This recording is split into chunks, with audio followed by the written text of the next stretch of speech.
Instalación.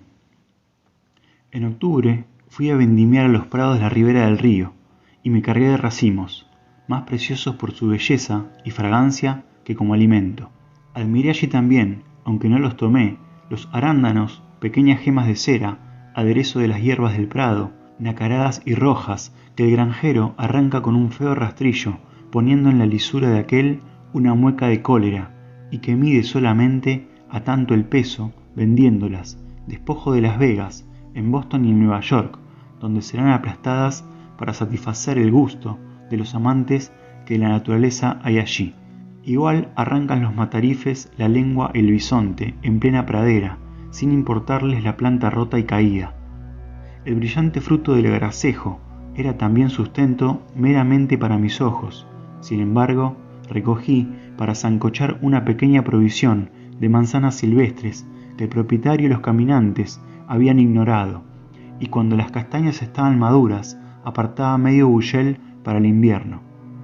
Era fascinante el recorrer en esa estación los por entonces ilimitados castañares de Lincoln, que ahora duermen su sueño eterno bajo el ferrocarril, hato al hombro y vara en la mano, para abrir las cáscaras espinosas, pues no siempre aguardaba las heladas entre el susurro de las hojas caídas y los sonoros reproches de la ardilla roja y de las chovas, cuyas semiconsumidas nueces yo hurtaba, seguro de que las cardas por ellas elegidas encerraban buen fruto. Algunas veces hasta me encaramaba a los árboles para sacudir sus ramas. Estos crecían también detrás de mi cabaña, y uno de ellos, en particular, de grandes dimensiones y que casi la dejaba totalmente a la sombra, era al florecer como un descomunal ramillete que aromaba la vecindad toda.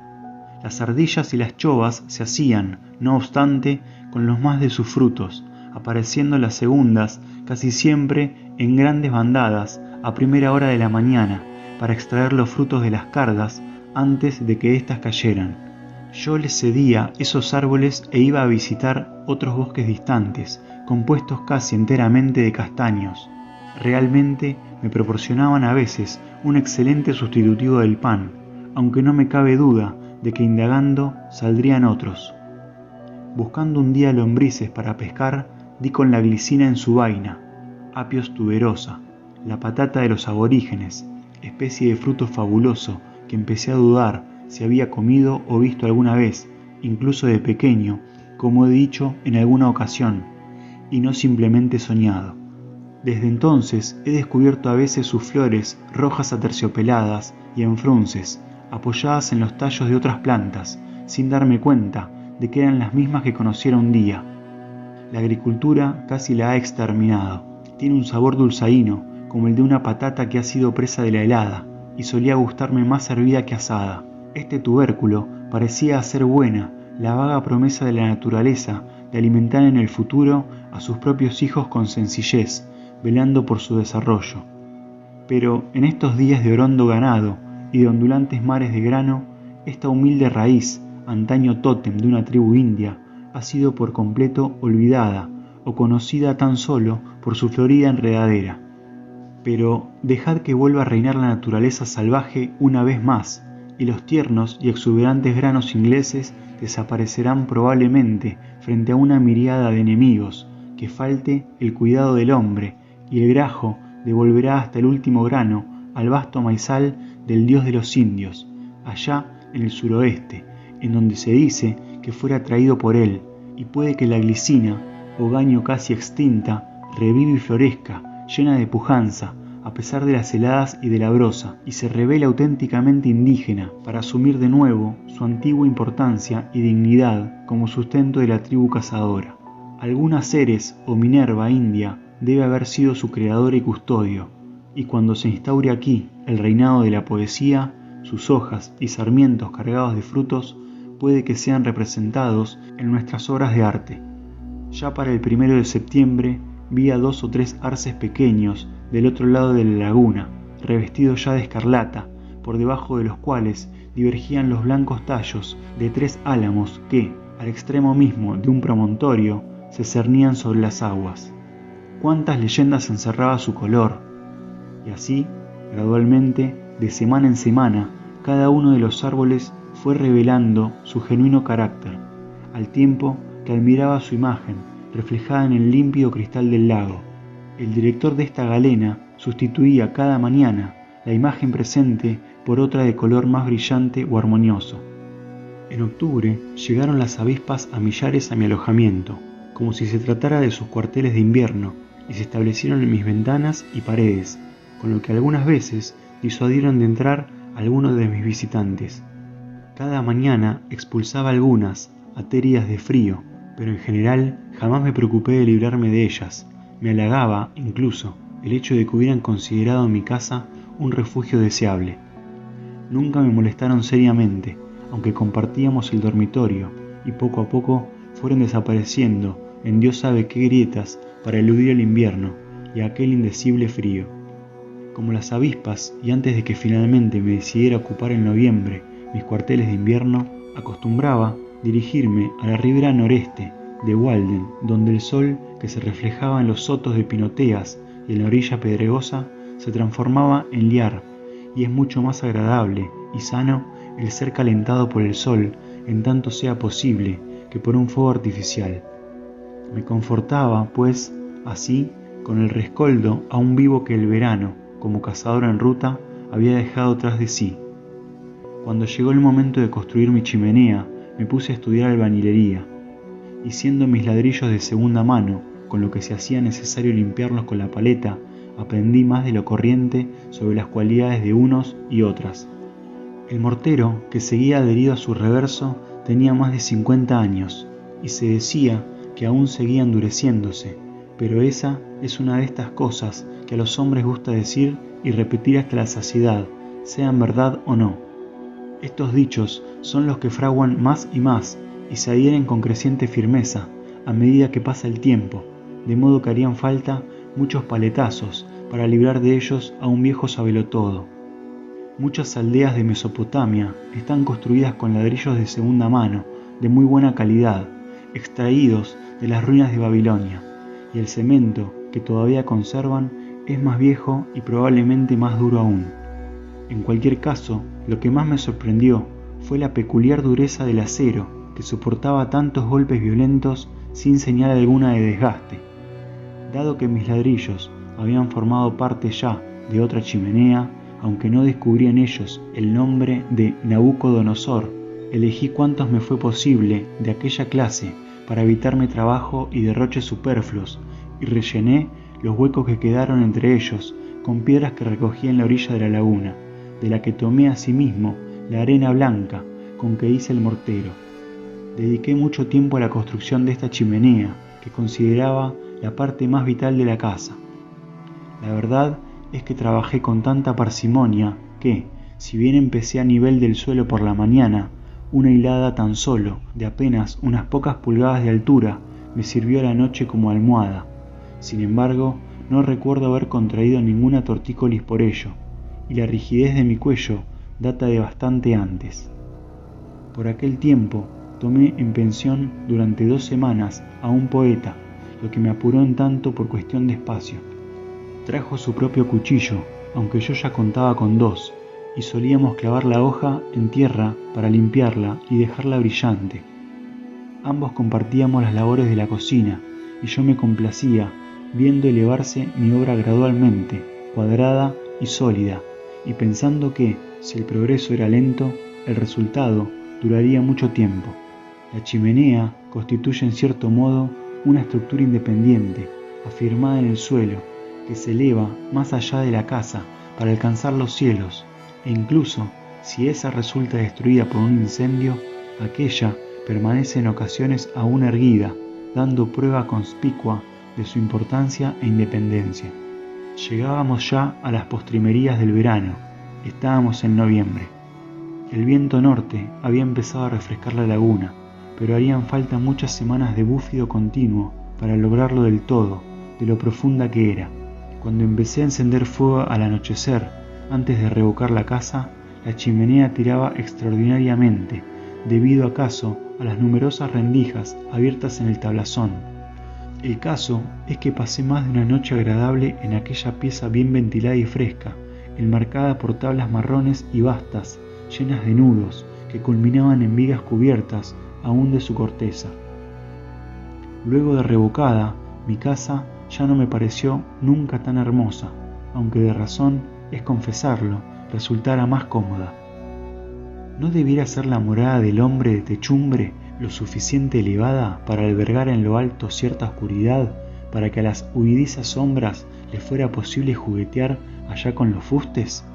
Estos artesonados son más agradables a la imaginación y a la fantasía que cualquier pintura al fresco o que una pieza de mobiliario de gran precio.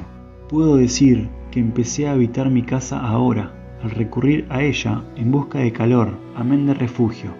Tenía un par de viejos morillos, con lo que mantenía los leños en su sitio, y francamente me llenó de bienestar el ver cómo iba ennegreciéndose el fondo de la chimenea recién construida, de modo que aticé el fuego con más derecho y satisfacción que de costumbre. Mi morada era pequeña y apenas si podía alojar siquiera un eco, pero parecía mayor por tratarse de un solo compartimiento y quedar distanciada de todo vecino. Todas las cosas atractivas de una casa estaban concentradas en una sola habitación, que a la vez era cocina, cámara, vestíbulo y despensa, y toda la satisfacción de que pudieran gozar padre o hijo, amo o sirviente, por vivir en una casa, me era concedida a mí solo. Dice Catón que el padre de familia, paterfamilias, debe contar en su casa campestre con bodega para el aceite y el vino, y muchos barriles con que esperar sin desagrado tiempos difíciles, todo lo cual redundará en su ventaja, virtud y gloria. Yo conservaba en mi sótano un quintal de patatas, unas 2 cuartas de guisantes con gorgojos, y en mi alacena algo de arroz, un tarro de melaza y como 7 litros de harina de centeno y otro tanto de maíz. A veces sueño en una casa mayor y más poblada, edificada en una edad de oro, con materiales resistentes, sin adornos superfluos, y que consistiría asimismo de una sola dependencia, un salón vasto, primitivo y especialmente sobrio, sin techo ni revocado, con vigas y jabalcones desnudos que soportaran una especie de cielo inferior sobre la cabeza de uno, útil para protegerse de la lluvia y de la nieve, donde los travesaños o largueros maestros se alzan para recibir vuestro homenaje, después de haber rendido respeto ya al cruzar el umbral al postrado Saturno de una dinastía pretérita, una casa cavernosa, donde haya que elevar una tea sobre un palo para divisar el techo, donde algunos puedan vivir en torno a la chimenea, como otros en el hueco de la ventana, y unos terceros en bancos, esos a un extremo de la sala, aquellos en el opuesto, y en la que aún los haya que moren sobre los largueros, con las arañas, si así gustan. Una casa en la que uno ha entrado cuando ha abierto la puerta de salida y concluyen las ceremonias, donde el viajero cansado pueda lavarse, comer, conversar y dormir, sin más viajes. Un refugio como el que a uno agradaría encontrar en una noche tempestuosa, que contiene en su hogar todo lo esencial y ningún quehacer, donde es posible contemplar de vez todos los tesoros que encierra, y en el que todo lo que el hombre pudiere necesitar se halla a mano: cocina, despensa, recibidor, alcoba, almacén y buharda al mismo tiempo, donde uno puede ver cosas tan necesarias como un barril o una escalera de mano, tan útiles como un armario, donde bulla sonoro el caldero y se rinda homenaje al fuego que cuece el yantar y al horno que dora el pan, donde los muebles y utensilios imprescindibles sean sus principales adornos, y no haya veda para la colada ni para el fuego, ni para el ama de casa, y donde cabe que a uno se le pida que se aparte un tanto para dejar libre la trampilla de la bodega, y así pueda el cocinero descender a ésta, al tiempo que se revela si el suelo que se pisa es compacto o hueco sin necesidad alguna de taconear sobre él. Una casa cuyo interior es tan abierto y elocuente como nido de ave, y donde no es posible atravesarla sin topar con alguno de sus moradores, donde ser huésped significa gozar de plena libertad, sin verse excluido de 7 de sus 8 partes o encerrado en una celda particular, y que aún se le diga de acomodarse allí como en domicilio propio, en solitario confinamiento. Hoy vuestro anfitrión no os admite en su hogar, sino que ha llamado al albanil para que construya uno para vosotros en algún corredor, y la hospitalidad no es sino el arte de mantenerle a uno, pero a la mayor distancia posible. La cocina se ve rodeada de igual misterio que si en ella se abrigaran lesivos designios. Reconozco que he estado en las propiedades de muchos, quienes habrían podido expulsarme de ellas con todo derecho, pero no recuerdo mi presencia en muchos hogares. Si me viniera de camino, podría visitar con mis viejos trajes a un rey y a una reina, que vivieran simplemente en una casa, como la que acabo de describir. Pero si me sorprende en un palacio moderno, lo único que me importará saber es cómo salir de él a toda prisa, espalda por delante. Diríase que hasta el lenguaje de nuestros salones pierde toda su vigencia para degenerar en mera palabrería, pues nuestra vida discurre tan alejada de esos símbolos y sus metáforas y tropos son tan irreales que más parecen pergeñados por mecanismos sin alma. En otras palabras, queda tan lejos el salón del taller y la cocina. Hasta la comida no es sino sucedáneo, parábola descriptiva. Ocurre como si solo sea el salvaje quien viva lo suficiente cerca de la naturaleza y de la verdad para tomar de ellas un tropo. ¿Cómo podría decir en la cocina el erudito de los territorios del noroeste o de la isla de Man lo que es o no es parlamentario? Sin embargo, solo uno o dos de mis invitados fueron lo bastante resueltos para quedarse a compartir conmigo una torta de maíz, aun cuando vieron cernirse esa crisis emprendida en veloz retirada, como si aquella fuera a sacudir la casa hasta los cimientos. Esa, con todo, resistió gran número de tortas de maíz. No revoqué hasta que llegaron las heladas, y para ello me hice con la arena más blanca y limpia que me fue posible conseguir, llegándome en bote hasta la orilla opuesta, modo de transporte que, de haber sido necesario, me hubiera tentado de desplazarme mucho más lejos. Entretanto, ya había recubierto de ripias todas las paredes de la cabaña. Al colocar los listones, me complacía en entrar cada clavo de un solo martillazo, y abrigaba la ambiciosa esperanza de poder llevar la masa a destino limpia y rápidamente desde la artesa. Recordé entonces el caso de aquel sujeto engreído que, vestido de finas ropas, tenía la costumbre de pasearse por el pueblo impartiendo consejos a los trabajadores. Un día que se atrevió a probar de hacer buenas sus palabras, se arremangó los puños de la camisa, tomó la arteza de revocar y después de haber cargado su paleta sin contratiempos, con una mirada complacida al andamio que quedaba por encima de su cabeza, se dirigió a él con brusca resolución para recibir, consternado, todo el contenido de aquella en su almidonada pechera. Me admiré una vez más de cuán cómoda y conveniente resulta esa operación del revoque, que con tanta eficacia nos protege del frío, al tiempo que puede proporcionar un acabado ciertamente fino y ocasión de conocer algunos de los accidentes a que se expone el albañil. Y me sorprendió el comprender cuán sedientos estaban aquellos ladrillos que absorbían toda la humedad de mi pasta antes de que pudiera igualarla siquiera, y no menos la cantidad de cubos de agua que hacen falta para bautizar un nuevo hogar. El invierno anterior había obtenido cierta cantidad de cal quemando conchas de la Unio Fluvialitis que puebla nuestro río, de modo que conocía muy bien la procedencia de mis materiales. De haberlo preferido, podía haberme hecho con una buena piedra caliza a unas 2 millas del lugar para calcinarla seguidamente con igual fin. Para entonces, en las caletas más umbrosas y menos hondas, la laguna había empezado a cubrirse, ya, de las costras de las primeras heladas, días e incluso semanas antes de que se produjera la congelación total. El primer hielo es particularmente interesante y perfecto, duro, negro y transparente. Ofrece la mejor oportunidad de examinar los fondos más próximos, pues uno puede echarse cuán largo es sobre la capa de apenas unos centímetros y estudiar con calma, a modo de insecto patinador, lo que queda por debajo, a no más de medio palmo de profundidad, como si se tratara de una imagen tras un vidrio. Y es que, así de quietas, están entonces necesariamente las aguas. La arena revela muchos surcos de alguna criatura viajera, acaso que luego ha vuelto sobre sus pasos. En cuanto a naufragios, aparece cubierta de caparazones de orugas hechos de minúsculos granos de cuarzo blanco. Quizá fueran esas larvas las que de tal manera rayaran la superficie de la arena, pues los surcos están sembrados de sus corazas, aunque se me antojan demasiado anchos y profundos para atribuir a aquellas su origen.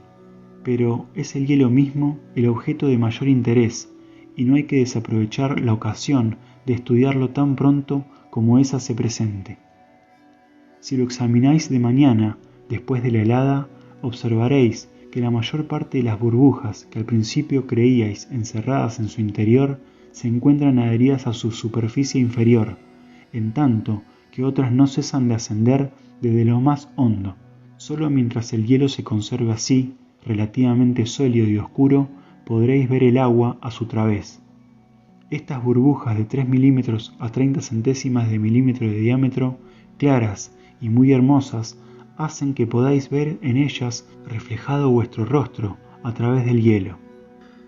Puede que cupieran unas 30 o más de las pequeñas en un centímetro cuadrado. También se observa la presencia de otras en el interior del hielo, oblongas, estrechas, perpendiculares a aquel, de quizá unos 2 centímetros y medio de longitud, agudos conos con el vértice hacia arriba, y con más frecuencia, si el hielo es reciente, diminutas burbujas esféricas, colocadas una encima de otro, como si estuvieran enhebradas. Pero esas que se hallan encerradas en el hielo no son tan numerosas ni tan conspicuas. En ocasiones me daba por tirar piedras para probar la consistencia del hielo, y las que lograban atravesarlo arrastraban a su interior cierta cantidad de aire, que formaba más abajo grandes burbujas blancas muy visibles. Un día que acudí al mismo lugar 48 horas después de haberlo visitado, descubrí que esas grandes burbujas mantenían aún toda su perfección, pese a que el hielo había engrosado en más de 2 centímetros, como pude apreciar reparando en el borde de uno de los témpanos. Pero como los 2 días anteriores habían sido muy cálidos, como de veranillo de San Martín, el hielo había dejado de ser transparente y reflejaba ahora el oscuro verde del agua y el opaco desvaído del fondo, y aunque de grosor doble, no por ello era más sólido, pues las burbujas de aire se habían dilatado mucho con el calor y aglomerado unas junto a otras perdiendo su regularidad. Aquella aparente sarta había desaparecido, y las burbujas aparecían ahora como si hubieran caído desde un saco, solapándose de cualquier manera o formando delgados copos, como obleas insertas en una rendija. El hielo había perdido su belleza y era ya demasiado tarde para estudiar el fondo. Curioso por el saber qué posición ocupaban ahora mis grandes burbujas con respecto al hielo nuevo, rompí uno de los témpanos donde había quedado encerrada una de tamaño medio y le di la vuelta. El nuevo hielo se había dispuesto alrededor y por debajo de aquella, de manera que ésta había resultado como emparedada por las 2 formaciones. Inserta plenamente en la inferior, se aproximaba mucho a la superior, revelándose más bien aplanada o acaso lenticular con bordes romos y de unos 6 milímetros de altura por unos 10 centímetros de diámetro. Me sorprendió el comprobar que directamente por debajo de la burbuja el hielo aparecía socavado o rundido con gran regularidad en forma de platillo invertido hasta una altura de 1,5 centímetros aproximadamente en su centro, dejando allá una leve separación entre burbuja y agua de apenas 3 milímetros de luz. Las diminutas burbujas que ocupaban esta partición se habían reventado y hundido en muchos lugares, y es probable que faltara el hielo por completo debajo de las más grandes, que medirían 1,5 palmos de diámetro.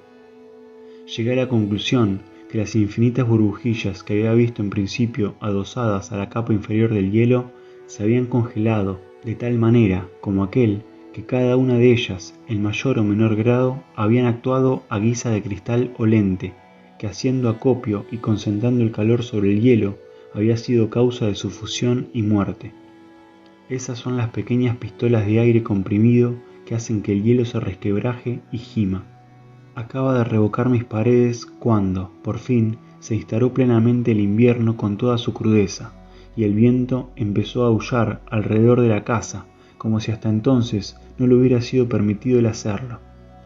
Noche tras noche aparecían los gansos, de vuelo pesado, voces roncas y sibilante aleteo, algunos para posarse en Walden, incluso después de que su superficie se cubriera de nieve, y otros para sobrevolar el bosque en dirección a Fairhaven con destino a México. Varias veces, viniendo yo de regreso del pueblo a eso de las 10 u 11 de la noche, pude oír el paso de una de sus bandadas, o quizás se tratara de patos, sobre la seca hojarasca del bosque, no lejos de una charca próxima a la casa a la que acudían a alimentarse, dirigidos por la voz, ora estridente, ora gravemente conminatoria, de su guía. En 1845, Walden se heló completamente por primera vez durante el transcurso de la noche del 22 de diciembre, en tanto que la laguna de Flint, otras menos profundas, y el río lo habían hecho ya más de 10 días antes. En 1846 fue el día 16, en 1849 hacia el 31, y en 1850 andando el 27 de diciembre. En 1852 fue el 5 de enero, y en 1853 cerrando el año. La nieve cubría ya mi entorno desde el 25 de noviembre y me había rodeado de una decoración totalmente invernal. Recluíme más, pues, en mi cascarón y procuré mantener un buen fuego tanto en su interior como en mi pecho. Mis ocupaciones fuera de la casa consistían ahora en recoger leña muerta del bosque para acarrearla a manos o sobre mis espaldas hasta la casa. Otras veces serían 2 pinos caídos los que llevaría al hogar, uno por brazo, arrastrándolos desde donde los encontrara. Una vieja cerca, lejos ya de sus mejores días, fue para mí una preciada presa, y de allá su ocasión de servir al dios Terminus. Hice ofrecimiento de ella a Vulcano. ¿Cuánto más rico puede ser ese evento de la cena de un hombre que ha ido al bosque a cazar, o más bien a robar, cabría decir, en razón de lo que le va a permitir cocinarlo? Son dulces su pan y su carne. Hay suficientes haces y leña de desecho en nuestros bosques próximos para alimentar numerosos fogones, pero no solo no calientan ahora a nadie, sino que, según dicen algunos, hasta impiden el crecimiento de la madera joven. Luego estaba también la leña que flotaba en el estanque. Durante el verano yo había descubierto una balsa de pino, sin descortezar, confeccionada por los irlandeses que construían el tendido férreo. La subí en parte a la orilla, y después de 2 años en remojo y de 6 meses en seco, se hallaba en perfectas condiciones, aunque demasiado saturada de agua para secar por completo. Un día de invierno me entretuve haciéndola resbalar trozo a trozo sobre la superficie de la laguna, al tiempo que yo patinaba detrás con una percha de 15 pies sobre el hombro, haciendo uno de sus extremos y dejando que el otro se arrastrara sobre el hielo. En otra ocasión até varios troncos y puse un gancho a su extremo a modo de reja. Aunque la madera estaba completamente saturada de agua y pesaba como el plomo, no solo ardieron durante largo tiempo, sino que su fuego resultó sorprendentemente vivo. Aún más, diría que ardieron tanto mejor por el empapamiento como si la resina, confinada hasta entonces en su encierro acuoso, quemara más tiempo, como en una lámpara. Al hablar de los habitantes de los límites de los bosques en Inglaterra, Gilpin dice que las intrusiones furtivas y las casas y cercas construidas en las lindes del bosque eran tenidas por grave falta, según las viejas leyes forestales, y castigadas severamente, como purprestures, por ser tendentes ad terrorem ferrarum, ad noctumentum forestae, etc., es decir, al espanto de los animales y en perjuicio del bosque. Pero a mí me interesaba tanto la conservación de la fauna como si hubiera sido el mismísimo celador mayor, y si alguna parte se quemaba, aunque fuera por mi causa y accidentalmente, lo lamentaba con un pesar más hondo y duradero, y aún menos consolable que el de los propios dueños. ¿Qué digo? Sufría incluso cuando eran éstos quienes talaban su heredad. Desearía que cuando nuestros granjeros arrasan un bosque, sintieran parte del respeto que embargaba a los antiguos romanos cuando llegaba el momento de clarear tan solo un bosque sagrado para que llegara a su espesura algo de la luz del sol. Los romanos ofrecían un sacrificio expiatorio que unían en una plegaria: quienquiera que seas, dios o diosa, a quienes este bosque está consagrado, séme propicio, y a mi familia y a mis hijos, etc. Es notable qué valor se da a la madera, incluso en esta época y en este nuevo país, un valor más permanente y universal que el del mismo oro. Pese a nuestros descubrimientos e invenciones, no hay hombre alguno que pase displicente al lado de una pila de madera. Sigue siéndonos tan preciosa como lo fuera para nuestros antecesores, sajones o normandos. Si con ella confeccionaban aquellos sus arcos, nosotros la usamos para la culata de nuestros fusiles. Hace ya más de 30 años que Michaux decía que el precio de los leños para el hogar en Nueva York y Filadelfia iguala y aún supera el de la mejor madera que pueda conseguirse en París, aunque esa inmensa capital requiera al año más de 300.000 cuerdas y esté rodeada por llanuras labradas en 300 millas a la redonda. En nuestra villa el coste de la leña no cesa de aumentar, con regularidad casi, y la única cuestión, hoy día relevante, es cuánto va a subir este año con respecto al anterior. Aserradores y comerciantes que acuden a nuestros bosques con este fin exclusivo asisten a las ventas de madera y hasta pagan un elevado precio por el privilegio de recoger los restos abandonados por los leñadores. Hace ya muchos años que los hombres vienen al bosque en busca de combustible y materiales para la artesanía. El habitante de Nueva Inglaterra, el de la Nueva Holanda, el parisino y el celta, el agricultor y Robin Hood, Goody Blake y Harry Hill, en la mayoría de los lugares del mundo, el príncipe y el campesino, el sabio como el salvaje, todos, sin excepción, tienen necesidad de algún pedazo de leña del bosque para calentarse y para cocinar sus viandas. Tampoco yo podría valerme sin ella. Todos contemplamos nuestra pila de leña con cierto cariño. A mí me gustaba que la mía se alzara delante de mi ventana, y cuanto más numerosas las astillas, tanto más grato el recuerdo de mi trabajo para reunirlas. Contaba con una vieja hacha que nadie reclamó jamás, con la que algunos días de invierno, en el lado soleado de la casa, me entretenía desbastando los tocones arrancados de mi campo de judía. Como bien dijera mi guía, cuando yo estaba arando, aquellas me calentarían 2 veces, la primera al desgajarlas y de nuevo al arder, de modo que no había combustible que pudiera reportarme más calor. En cuanto al hacha, me aconsejaron que se la llevara al herrero de la villa para afilarla, pero haciéndome con un trozo de nogal, le repuse un mango excelente, sin ayuda de nadie. Si no brillaba por su filo, por lo menos se hacía bien. Unos pedazos de pino resinoso constituían un verdadero tesoro. Es interesante recordar la gran cantidad de teas así ocultas todavía en las entrañas de la tierra. Años atrás me había dado por salir de prospección hacia algunas colinas desnudas, donde había asentado anteriormente un bosquecillo de pinos tea, y logré arrancar varias de las gruesas raíces que restaban, pues éstas son poco menos que indestructibles. Las cepas de 30 y 40 años se revelan aún sanas en el centro, aunque de la albura no quede ya sino humus, como puede apreciarse reparando en las costras de espesa corteza que forman un anillo a ras de suelo a una distancia de 4 o 5 pulgadas del corazón. Con hacha y pala hay que explorar esa mina, siguiendo la médula sana que se ha conservado, amarilla como cebo de buey, o como si hubiéramos dado de pronto con una veta aurífera profundamente oculta en la tierra. Pero, por lo general, yo prendía mi fuego con las hojas secas del bosque, de las que había hecho buena provisión en mi cobertizo, antes de que llegara la nieve. De nogal verde, finamente astillado, hacen los leñadores su fuego de acampada, y alguna que otra vez recurrí yo también a este procedimiento. Cuando los habitantes de la villa encendían sus hogares más allá del horizonte, yo también participé en mi vigilia a los pobladores salvajes del bosque con el hilillo humeante de mi chimenea.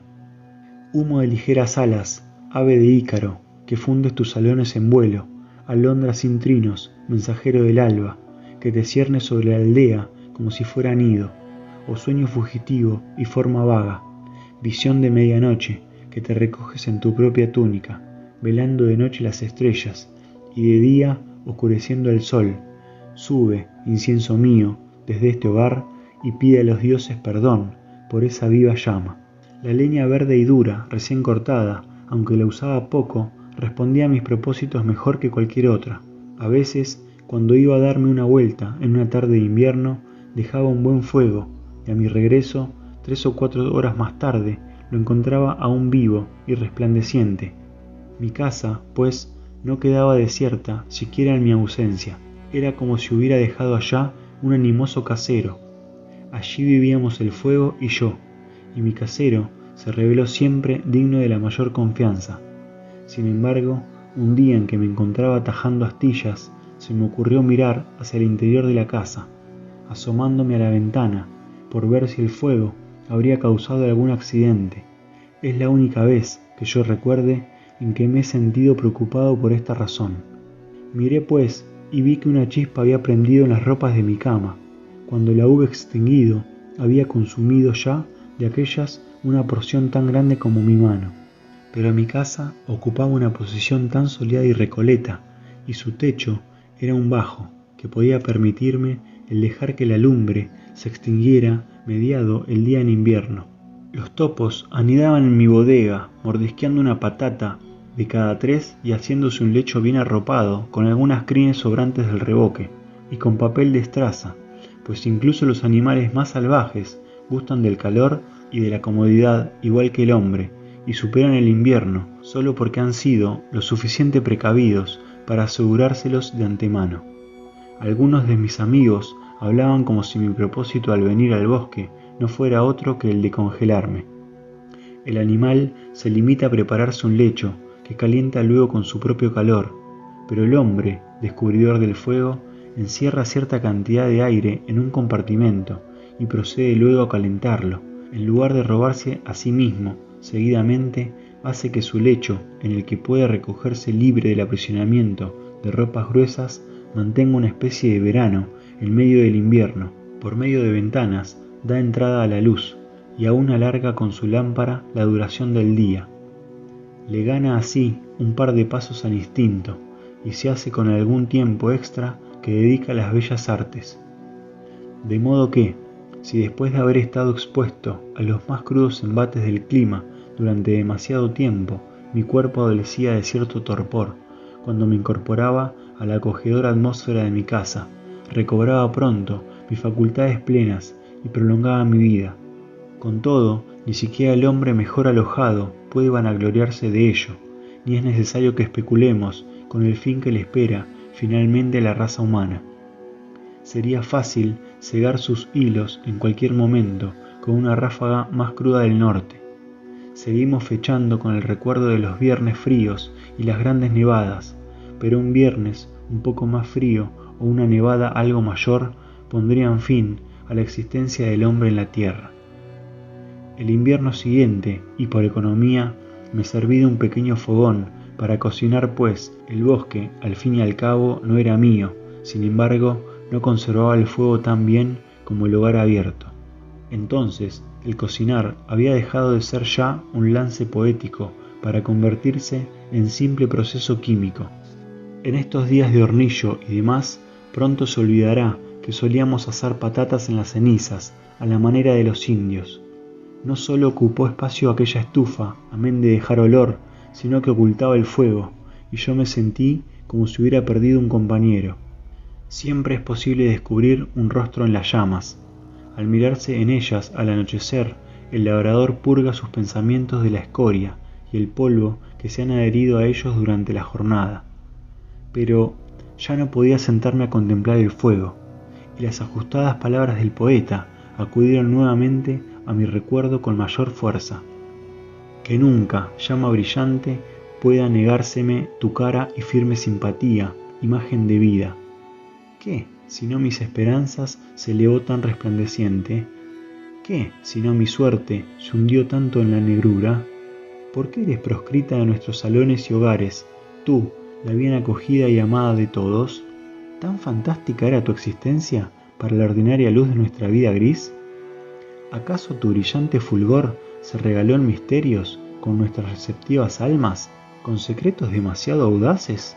Ya estamos seguros y fuertes de nuevo, aposentados junto a un hogar donde no revolotean sombras confusas, donde nada alegra ni acongoja y un fuego calienta manos y pies y a nada más aspira, junto a cuya forma utilitaria y compacta el presente puede recogerse y dormir sin temor a los fantasmas venidos del pasado oscuro para hablarnos a la incierta luz del viejo fuego de leña.